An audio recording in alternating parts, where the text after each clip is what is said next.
સુરતમાં real estate regulatory authority રેરાએ જાણે બિલ્ડરોને શહેરના લોકોને લૂંટવાનો છૂટો પરવાનો આપી દીધો લાગે છે।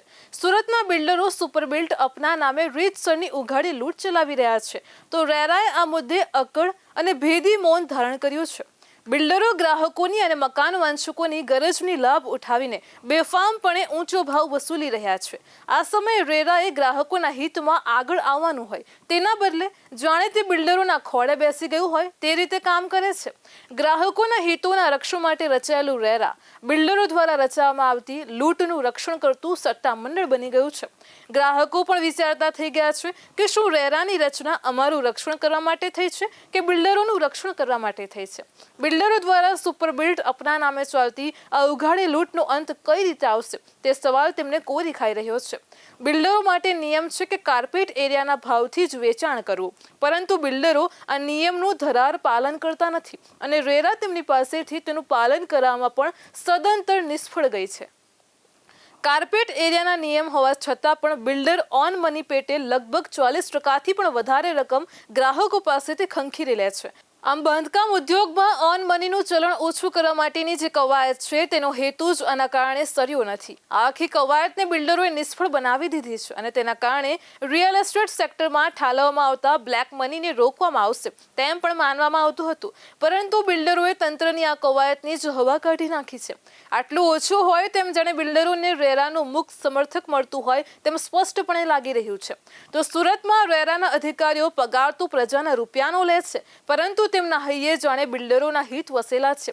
લોકોના કામ કરવામાં અને બિલ્ડરોની સામે લોકોની ફરિયાદ સાંભળવામાં અધિકારીઓ ઠાગા થયા કરે છે। તેઓની નિષ્ક્રિયતાના કારણે સુરતમાં પ્રોપર્ટીના ભાવમાં એટલો જબરજસ્ત વધારો થયો છે કે સુરતી લાલાઓ માટે ઘરનું ઘર તો જાણે ભૂલી જવાની સ્થિતિ આવી છે। ગયા વર્ષે જ સુરતમાં કોમર્શિયલ અને રહેણાંક મિલકતોના ભાવ પ્રતિ ચોરસ મીટર દીઠ 54,000 રૂપિયાને વટાવી ગયા હોવાનું પણ રેરાના એનાલિસિસ રિપોર્ટમાં જાણવામાં આવ્યું છે। તેની સામે વાસ્તવિક ભાવ તો પ્રતિ ચોરસ મીટર ₹73,000 થી ₹79,000 હોવાનું મિલકત ખરીદવા નીકળેલા ગ્રાહકો જણાવે છે।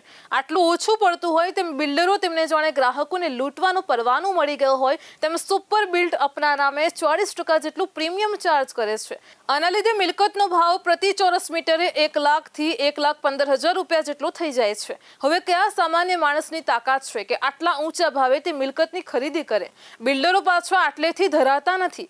એક પછી એક સગવડો બતાવીને ભાવને વધુ ને વધુ ઊંચે લઈ જવાની તક જરા પણ ચૂકતા નથી।